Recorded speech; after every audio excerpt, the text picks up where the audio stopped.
Justement, cette segmentation a pour ambition d'aboutir à un meilleur engagement de la part de la cible visée, et c'est notamment vrai dans le secteur de la publicité. Passer de la publicité à l'engagement, un panel animé par l'excellente Sophie Lisani, avec pour participants non moins excellents Jacques Chéniaud, VP Sales France de chez Comscore, Philippe Armand, sous vos applaudissements bien entendu, Philippe Armand, Global Digital Lead Nestlé Waters, Julien Moss, directeur général France et Southern Europe chez Ligatus, et Éric Maribion, directeur de la division Advertising chez Microsoft. Madame, messieurs, c'est à vous, il vous manque un micro, ben, ça arrive, voilà.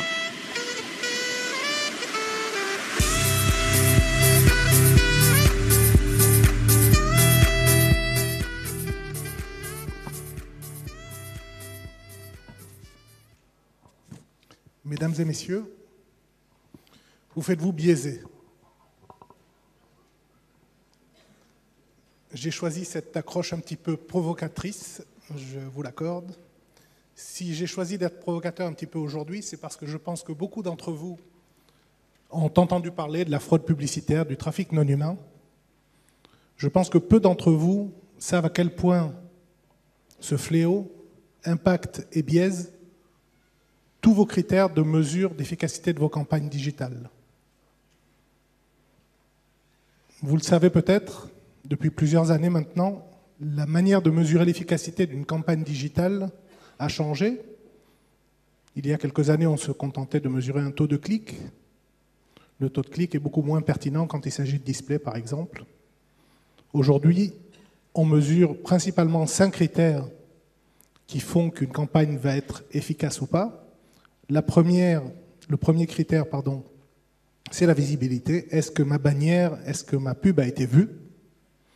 Est-ce qu'elle a été vue par un humain? C'est ce qui va nous ramener à tout ce qui est fraude publicitaire. Est-ce que ma bannière a été vue dans un environnement qui protège ma marque? Ce qu'on appelle le brand safety. Est-ce que l'impression a été livrée dans une bonne géographie? Si je suis une agence, un concessionnaire Renault en Île-de-France et que je veux faire une campagne qui cible des clients potentiels, je ne suis pas intéressé par des impressions qui vont être livrées en PACA ou sur la côte ouest. Donc ça, c'est important. Et bien sûr, le dernier critère qu'on va vouloir mesurer, c'est l'atteinte de l'audience cible. Donc chaque critère séparément est intéressant et il y a aujourd'hui des outils qui permettent de les mesurer. On pense chez Comscore que c'est une solution vraiment si on est capable de combiner ces 5 critères pour avoir ce qu'on appelle une impression qui est valide. Une impression qui est valide chez Comscore, c'est une impression qui aurait été vue, ça c'est la base, qui aurait été vue par un humain, par mon audience cible, dans la bonne géographie et dans un environnement brand safe. Donc ces 5 critères doivent être combinés pour pouvoir valider une impression.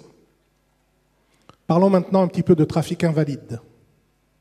Donc, le trafic invalide, qu'est-ce que c'est? Chez Comscore, on définit le trafic invalide comme toute source de trafic qui, de manière intentionnelle ou non intentionnelle, est créée de manière frauduleuse. Je vous donne quelques exemples ici. C'est un sujet très complexe. Je ne veux pas rentrer vraiment dans des détails techniques parce que on pourrait y passer la journée. Je ne suis même pas capable parce que c'est vraiment d'une complexité incroyable. Mais bon, vous avez tous entendu parler de bots. Il y a des bots qui sont de bons bots. C'est des outils qui sont là pour tester des sites, pour scroller Internet. Google en utilise. Ce sont des bons bots, mais ils créent du trafic. Il faut savoir exclure ce trafic de la mesure. Il y a aussi des logiciels qui prennent la main sur votre navigateur et qui vont consommer de manière imperceptible pour vous quand vous êtes en train de naviguer des pages Internet et donc des impressions. En tant qu'annonceur, vous n'êtes pas du tout intéressé à payer ce genre d'impression. Pareil, en tant que publisher, en tant qu'éditeur, il est hors de question qu'une partie de votre inventaire soit volée par des gens mal intentionnés. Donc ça, c'est un petit peu quelques exemples de trafic non humain. Quelle est la taille du problème? Le problème c'est un gros problème. C'est un gros problème. L'IAB parle de 36% du trafic sur le net qui est invalide ou non humain. La programmatique aussi et on va dire une révolution du marché qui est un petit peu anxiogène. On pense trouver sur des plateformes programmatiques des inventaires qui sont un petit peu douteux. Pas plus tard que la semaine dernière, sur le petit web, un article a été publié dans lequel AppNexus donc, expliquait pourquoi il a fait un gros ménage de ses inventaires. Encore une fois, je pense dans un souci de transparence et d'amélioration de la confiance des annonceurs et des agences pour l'utilisation de plateformes programmatiques. Ce qu'il est important aussi de savoir, c'est que le taux de trafic non humain varie selon les sites. Si vous êtes un site premium, il y a énormément d'annonceurs qui sont des annonceurs honnêtes, qui font le boulot, et sur 90% des sites, on va trouver très peu de trafic non humain. Donc chez Comscore, on donne, on va dire, 3 niveaux de trafic non humain, moins de 5%, entre 5 et 25%, et plus de 25%. Et donc 90% des sites premium, on va trouver vraiment peu de trafic non humain. On trouvera encore. Encore une fois, ce n'est pas quelque chose qu'on va éradiquer, mais il faut savoir l'exclure de la mesure. Quand on va sur des sites qui sont moins premium, ce problème-là va être plus aigu, et on va trouver beaucoup plus de sites, pratiquement 10%, sur lesquels on va trouver plus d'un quart de trafic non humain. Donc il faut le savoir, et il faut savoir ce qu'on paye quand on est agence, quand on est annonceur, et il faut savoir quand on est éditeur qu'on ne se fait pas voler une partie de son inventaire par des gens, encore une fois, mal intentionnés. Ce qu'il est important de comprendre, c'est quelle que soit son origine, le trafic non humain contamine et biaise tous vos résultats. Le but d'une pub, c'est d'être vu. Le but d'une pub, c'est de créer un impact sur le comportement d'un consommateur. Si la pub n'est pas vue, elle n'a aucune chance de créer un impact. Je voudrais prendre 2 exemples vraiment concrets de comment les résultats, les indicateurs de mesure de performance de vos campagnes peuvent être impactés, biaisés par le trafic non humain. Le premier, c'est la visibilité, qui est vraiment la base de la mesure. Est-ce que ma pub est vue ou pas vue? Une question un petit peu rhétorique. Si jamais cette impression est vue par un bot, est-ce qu'elle doit être comptabilisée comme valide, comme vue? Bon, il n'y a pas besoin de répondre à cette question, mais encore une fois, il est important d'éliminer le trafic quand on mesure, le trafic non humain quand on mesure. Je prends un exemple concret qui va être assez parlant. La même campagne, 15 millions d'impressions qui sont livrées. On va utiliser la solution de Comscore, et Comscore va vous dire, sur tes 15 millions, il y en a 30%, donc 5 millions qui sont considérés comme non humaines. Donc celles-là, je les exclus de la mesure, et je commence à mesurer. Il me reste 10 millions d'impressions. Sur ces 10 millions, j'en ai 85% qui sont visibles, 8 millions et demi, et 1,5 million qui sont non visibles. Je me retrouve avec une visibilité globale, donc 8,5 millions sur 15 millions, de 57%. Un autre outil, qui sera moins puissant dans la détection de trafic non humain, vous dira, tu as 2 millions d'impressions qui ont été vues par des robots ou de manière frauduleuse. Il t'en reste 13 millions à comptabiliser. En appliquant le même ratio de 85% visible et 15% non visible, on se retrouve avec un ratio total de 74% visible. Vous me direz, franchement, 74%, ça me semble bien plus séduisant. Mais encore une fois, c'est une illusion, et je pense que vous, annonceurs, vous, agences, vous, publishers, vous, éditeurs, il n'est pas question d'utiliser des chiffres qui soient, encore une fois, très éloignés de la réalité. Alors vous allez me dire, oui, il y a des écarts entre les technologies, entre les différents prestataires de mesure. C'est une remarque que j'ai pratiquement à chaque fois qu'on parle de ce sujet. On me dit, oui, mais il y a tellement de différences entre les différents prestataires qu'on n'y comprend plus rien. Je voudrais prendre vraiment 1 minute pour vous expliquer un petit peu pourquoi on peut trouver des différences dans la mesure. Il faut comprendre quelle méthodologie est utilisée et ce qui est vraiment mesuré. Est-ce qu'on est capable de détecter et de filtrer le trafic non humain le plus sophistiqué? Par exemple, quand il y a plusieurs fenêtres qui s'ouvrent. Je vous disais tout à l'heure qu'il y a des logiciels qui sont capables de prendre la main sur votre navigateur et de consommer des pages Internet, des milliers de pages Internet qui s'ouvrent et qui se ferment à la seconde sans que vous, utilisateur, vous le perceviez. Est-ce que ça doit être comptabilisé? Ça doit être en tout cas extrait, parce que ces impressions-là sont livrées et elles pourraient être payées si jamais on n'est pas capable de dire si ces impressions-là ont été livrées sur des robots. Pareil quand la publicité est hors du champ de vision. Chez Comscore, on est d'accord pour ouvrir le capot, et encore une fois, on se plie à tous les audits, et actuellement, il y a un audit qui est en marche ici en France, qui est un petit peu commandité par le SRI et qui est mené par le CESP. Cet audit-là, on l'a passé aux États-Unis, on l'a passé en Angleterre aussi. Ce tableau a été fourni et préparé l'an dernier par l'ABC. L'ABC, c'est l'équivalent du CESP en Angleterre. Et donc, sans vraiment entrer dans le détail de chaque colonne, on se rend compte qu'ils ont testé 4 technologies, donc comme score. Là où c'est vert, c'est bon, là où c'est rouge, c'est pas bon. Ça, c'est assez simple. On va prendre par exemple la colonne 5. Tout à l'heure, quand je vous disais, voilà, il peut s'ouvrir et se fermer des milliers de pages en background. Effectivement, il n'y a que 2 technologies qui sont capables de dire, oui, ces pages-là, je les extrais du compte et je les compte comme non humaines et elles ne doivent pas être payées, ces pages-là, par l'annonceur.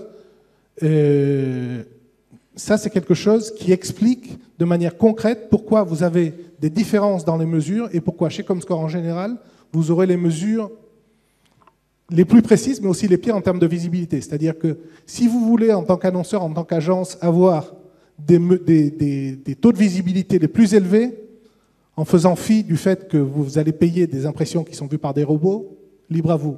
Moi, je pense qu'on ne peut pas aujourd'hui, vu les sommes qui sont investies dans le digital, se contenter de continuer à mettre la tête dans le sable et à dire « Ok, on me donne un taux de visibilité, il est haut, ça me suffit ». Il faut rentrer dans le détail et pas accepter de payer pour des choses qui ne doivent pas l'être. Le deuxième indicateur dont je voulais vous parler, et celui qui peut être aussi énormément pollué par le NHT, c'est tout ce qui est mesure du GRP d'atteinte sur cible. Si on prend une campagne de 20 impressions, d'accord ? Cette campagne atteint 5 femmes humaines, cette campagne atteint 5 femmes non humaines. Donc, on a des bots qui vont être capables d'avoir un comportement tel que certains outils vont penser que c'est une femme, donc vont attribuer l'impression, ils vont dire c'est une femme qui l'a vue. On va avoir 5 impressions qui vont être livrées sur des hommes. Oui. On va peut-être finir effectivement autour de la table ronde.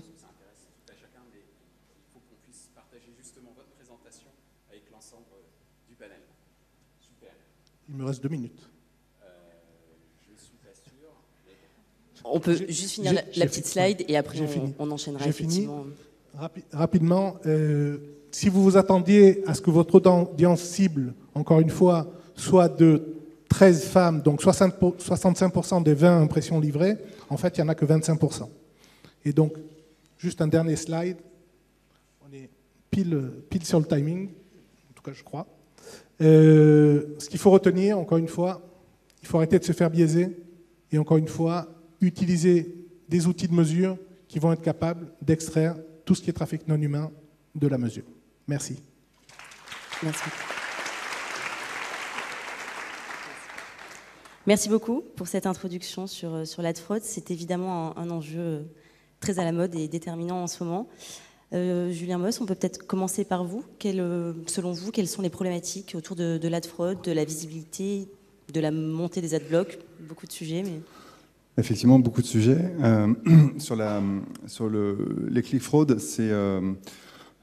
pour moi, c'est avant tout un sujet pour le display, pour la long tail, pour des ad networks qui ont des énormes stratégies de volume. Et c'est évident que la segmentation dont faisait part Jacques ici est très importante entre le premium et non premium. On reviendra après ensuite, je pense, sur les sujets de la transparence, mais et l'importance du cadre de diffusion. Donc, mais c'est mon point de vue. Sur la visibilité ensuite, puisque c'est lié à l'ad fraud.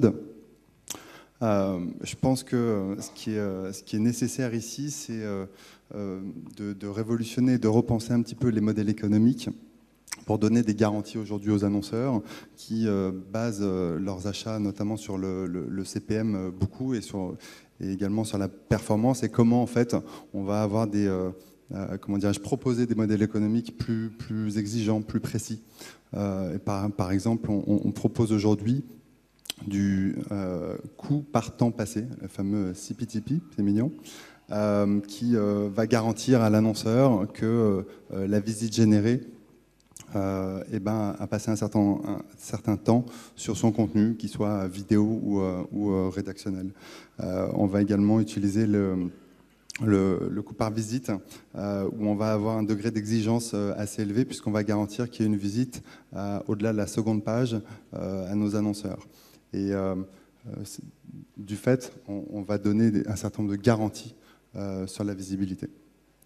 Éric-Marie Buyon, votre avis sur les enjeux autour de la visibilité? C'est une exceptionnelle opportunité. Ce matin, Emmanuel et Vincent parlaient dans la deuxième tendance du big bang de l'advertising. On est exactement dans ce sujet-là.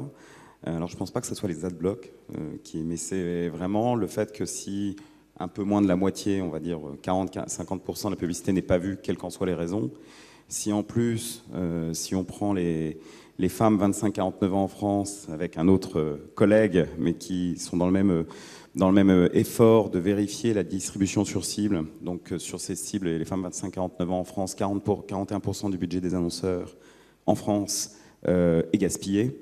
On voit juste ces deux ratios, que le basique de la publicité digitale qu'on peut mesurer dans son détail, c'est une énorme opportunité, puisque déjà, visibilité sur cible, on revient à une énorme opportunité, à la fois pour les éditeurs qui sauront gérer la publicité et éviter d'être saturés de publicité. C'est un peu comme avoir 6 spots télé en même temps sur votre écran publicitaire. Forcément, vous aurez tendance à utiliser des adblocks, mais également de vérifier, d'ailleurs dans les études Comscore, l'ensemble des environnements Microsoft Advertising sont dans les sites de moins de 5% avec les robots.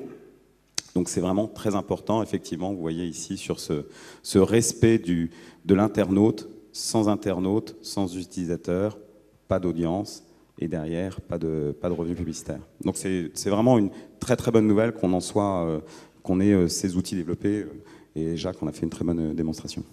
Philippe Armand, quelle est votre vision en tant qu'annonceur et pourquoi est-ce que le débat arrive que maintenant autour de la visibilité?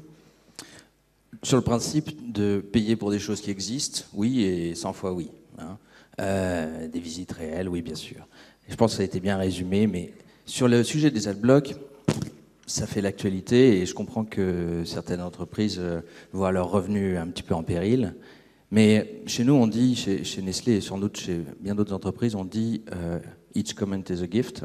Et là, je vois beaucoup de comments. Le packaging et l'emballage n'est pas super, mais au final, c'est un gift. S'il y a une telle demande pour les adblocks, c'est probablement qu'il y a une bonne raison. Et c'est peut-être nous, la communauté, des annonceurs et de certains médias qui l'avons un peu cherché. Quand on voit des sites qui ressemblent à des arbres de Noël et qui clignotent de partout avec des autoplays en mute ou pas en mute, bon, forcément, on peut se mettre à la place du consommateur et se rendre compte que ça crée de la frustration. La frustration, le bottom line. On a un exemple. Bon, voilà. Alors, je ne pensais pas forcément à celui-là. Chacun peut utiliser son imagination. Mais la vraie création de valeur passe par la satisfaction du consommateur ou de l'internaute. On peut faire du business à court terme, peut-être, mais la vraie création de valeur, c'est la satisfaction du consommateur. Ça, c'est le premier point.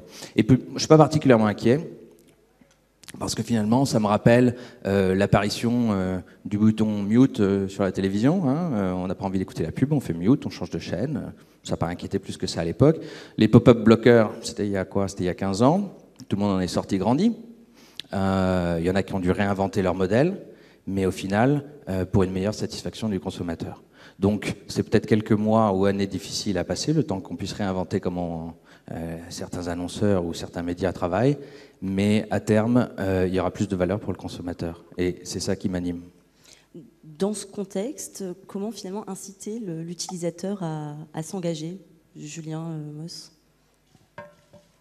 Je pense qu'il y a effectivement deux prismes pour regarder le sujet. La première, d'un point de vue de l'éditeur, je pense que, comme on vient de le souligner, ce qui est important, c'est d'avoir le bon équilibre entre le tout au revenu et l'expérience utilisateur.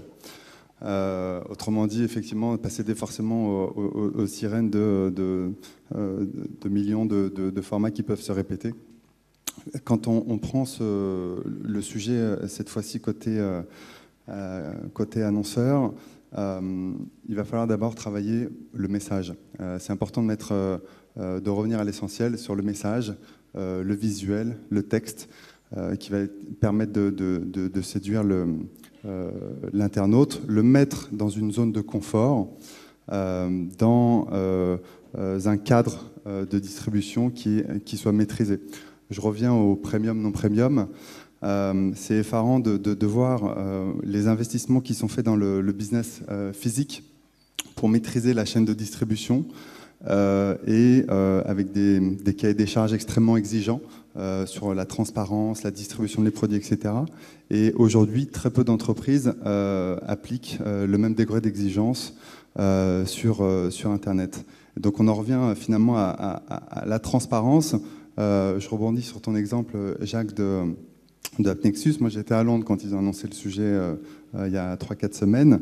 On parle de, pas de 35, mais de 60% du trafic qui est du bot-click. Donc ça veut dire quoi? Qu'on a investi sur des réseaux qui nous promettaient, sous couvert de super algorithmes, big data, des super buzzwords, sans avoir finalement la garantie que mon produit est exposé sur un environnement qui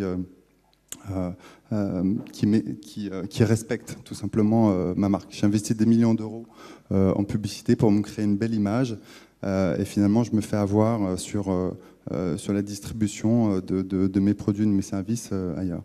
Et c'est un petit peu le positionnement qu'on a, c'est-à-dire d'avoir une sélection extrêmement fine des partenaires qui constituent le réseau de Ligatus. Au sein de ce même réseau, on va sélectionner les environnements qui sont en fin de contrat lecture, donc à la fin d'un article. Et ça, couplé avec des algorithmes puissants, on est capable effectivement de créer de l'engagement utilisateur. On parle évidemment beaucoup de native advertising comme un peu la solution miracle dans ce contexte. Jacques, c'est vraiment ça? Ce serait une solution miracle native? C'est une solution. Je ne sais pas si elle est miracle, en tout cas.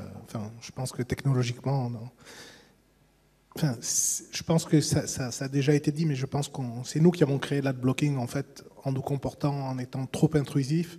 Et je pense que, pareil, si le native advertising commence à devenir trop intrusif, on va trouver aussi des solutions pour le bloquer. Donc je pense que, il ne faut pas toujours chercher à contourner pour atteindre le même niveau d'intrusion, mais il faut se réguler. Je pense que les éditeurs premium le font, c'est-à-dire que quand on va sur des sites premium en France, on n'est pas constamment agressé par de la pub, mais le problème c'est qu'ils sont impactés par le comportement des sites qui sont moins premium et qui ont besoin de faire plus d'impressions pour vivre.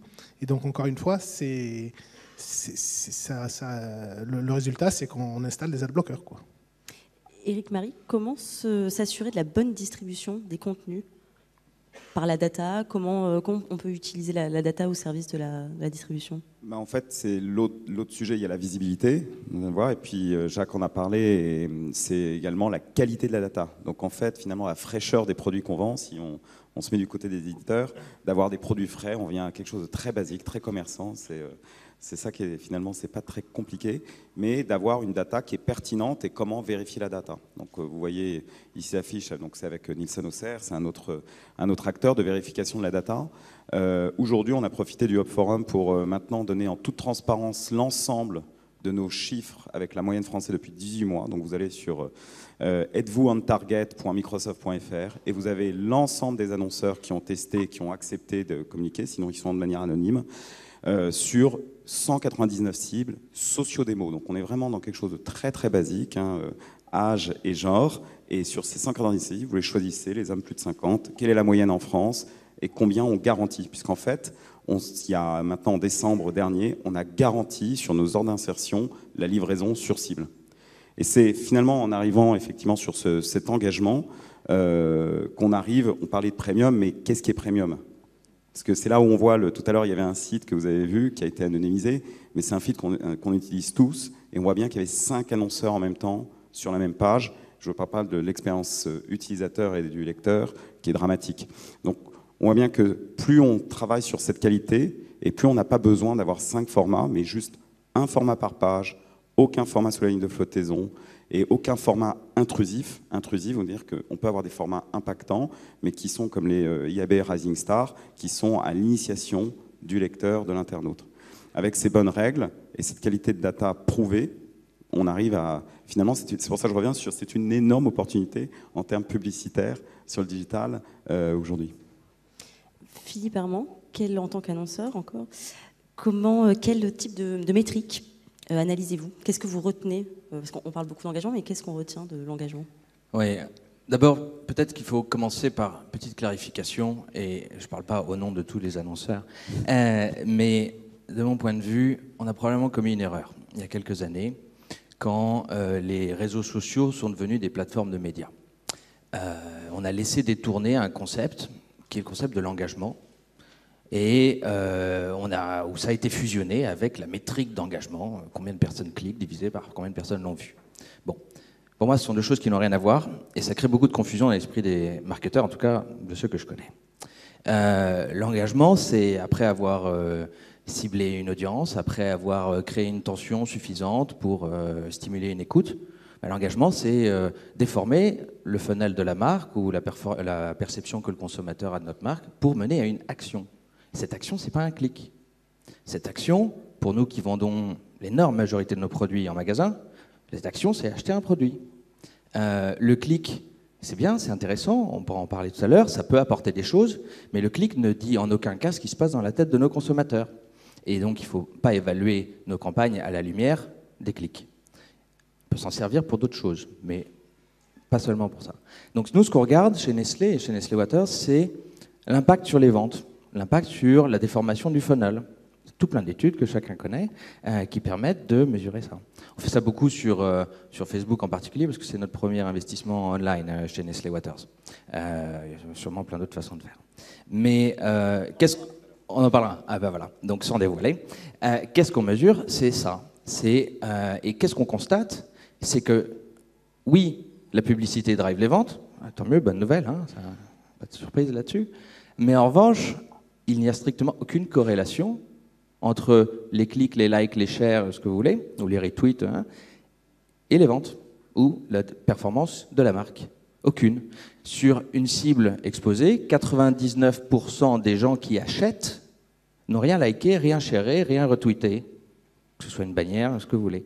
Donc, les clics, ça permet de mesurer par procuration l'intérêt peut-être du format de message, dans une certaine mesure, mais en aucun cas de dire si on va atteindre les cibles de vente du mois prochain. Donc voilà, je voulais vraiment préciser ça. Puis, effectivement, il y a d'autres façons de mesurer. Pour vous, Jacques Ignot, ça sert à quoi l'engagement? L'engagement, ça sert à quoi? Moi, je vais plutôt dire ce qu'on appelle l'engagement. Effectivement, le clic, surtout pour une marque comme Nestlé, ça n'a peut-être pas énormément d'intérêt.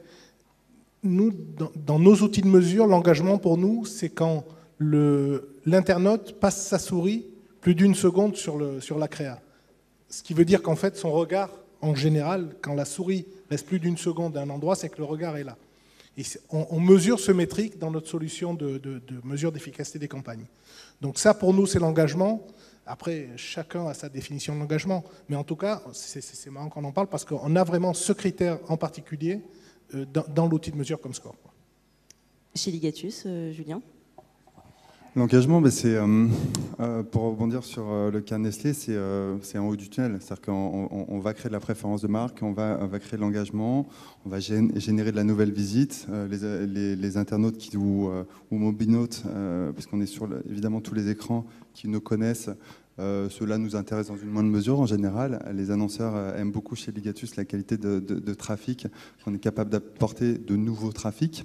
Et donc ça, c'est une première chose. Évidemment, la finalité, c'est la vente. Donc, on est aussi extrêmement utilisé pour aller générer des ventes sur site, sur des sites responsive ou autres. Et c'est ça pour moi l'engagement. C'est un moyen, mais la fin reste à la vente.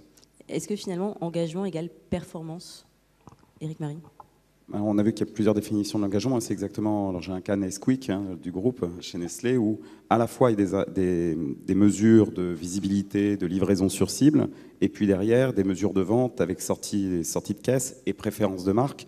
Sur une marque comme Nesquik que tout le monde connaît, c'est travailler 1 ou 2 points de notoriété assistée, c'est vraiment très compliqué. Mais également, ça doit sortir en ticket de caisse. Et donc c'est là où le funnel il est large. Déjà, ce que j'ai acheté, est-ce qu'il a été vraiment livré? Est-ce que c'est vraiment un produit frais?